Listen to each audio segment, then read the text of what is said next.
Well, I'm here with Doug Young, somebody I've known for 10, 15 years somehow. Like and I haven't seen you in a couple of years. I know we talked a little bit on the phone and stuff, and you know, appreciate you getting involved with TotallyGuitars now, and about to show up at our camp in 2 weeks, and looking forward to do some DADGAD stuff, and actually anything else. You know, I mean, like, yeah, I'm sure you'll just be available to do whatever. Absolutely. Sounds like you've got a busy schedule, so I'll try to do something that's fairly focused, so people can be sure to take away something about. But sure, I'm glad to talk about anything people want. Well, let's actually go there first, because, well, no, tell me about this guitar first, because we just traded notes of the Ed Claxton Worshippers Society here or something. Well, you had the first. Yeah, I used to play Ed Claxton's guitars early on in your old shop. Guitar. And I remember over the years looking at them, and they just kept getting nicer and nicer. Yeah. And yours is one of the really nice ones I saw. This guitar is a slightly smaller one than yours. Yeah. It's a 0.5. He calls it the Malibar. Right, and where'd that name come from? Any idea? I believe it's the name of a boat. Ed used to build ships and sail. Yeah. So I believe it might be the name of a boat that he worked on. Wow. So it's this one. I've had this for a while. It's kind of a darkening on the top, but it's a German spruce. It's a beautiful Brazilian rosewood on the back. He showed this at Healdsburg at the Guitar Festival some whatever it was, 6 years ago or so, and I kept hearing about this guitar. People kept saying, "Have you seen that guitar at Ed's?" And every time I'd go, it was out. Somebody was trying it, and so I never saw it at the show. Okay. But I was talking to him a few weeks after the show, and he said, "Oh, come on down! I got this guitar that everybody liked." Everybody liked it. Nobody bought. Huh? Yeah, and I couldn't leave the shop without it. Wow. So I took it home. Yeah. And it's just it's a 13 fret.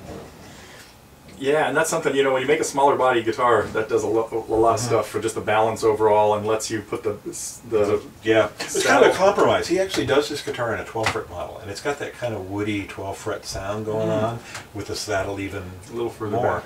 But this is a nice compromise because it's not as airy and open and woody as the 12 fret. It's got a little more of the direct sound of a 14 fret, but with still some of that woody stuff. And with 13 frets and a cutaway, I don't even notice. Right. And a lot of people, I'll hand this guitar to people and they play it. Only after they play it do I say, "Yeah, you noticed that was 13 frets." Yeah. And they didn't notice. Yeah. So it doesn't get in the way at all. You know, and the early Santa Cruz guitars, they did that. Their first right. There H models. Yes, the H13. Because of that size. You know, because they did it in 13 because they said, we just can't put 14 on this and have it sound good. Yeah, and this just, for a little guitar, just has a huge sound. Wow. Just, and really, really warm. So I'm real happy with this. I recorded a lot of my most recent CD on it, and I recorded the Christmas CD that I just did. Most of the tracks were done on this guitar. Wow. Once in a while I just had something else handy and I picked up another guitar to have a break. But it kept coming back to every time that I... So you're talking about this one, Closing Time. No, there's a more recent one. The Christmas one, I used more of this, but there's 3-4 tracks on this, I think, that use the Ed Claxton, the Malibar. And it records really well. So yeah. The smaller body guitars, that's frequently the case. Yeah. Because they don't have they don't overwhelm the mics. Yeah, the mics in the room and everything else. You know, so. The bridge pins and the saddle are very interesting. Yeah. Tell me about that. Well, you know, I don't know much about it. When I first saw them, of course, it really leapt out at me how cool they were, and the nut too. Okay, it's all what? I believe it's a fossilized walrus ivory. And Ed made it sound like some beach bum wandered in off the street with the stuff and sold it to him, but I think it was really just a local supplier that he doesn't want to reveal the source of. Oh, yes. But I've never seen a set quite like it, and they're really pretty. I've actually got on my Facebook page, I believe, my profile picture is sort of a close-up that shows this bridge, and I get people periodically posting on my Facebook page saying, "What are those bridge pins and where can I get them?" Yeah, yeah.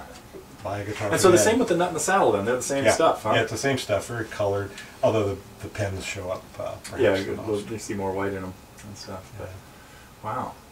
That is nice. It's nice to have these fun little details about guitars. You know, it really only matters what they sound like, what they play like. But it's kind of fun to have them look Are a lot of other builders using that kind of stuff in their guitars nowadays? Is it kind of catching on, or? Yeah, I think a lot of people are.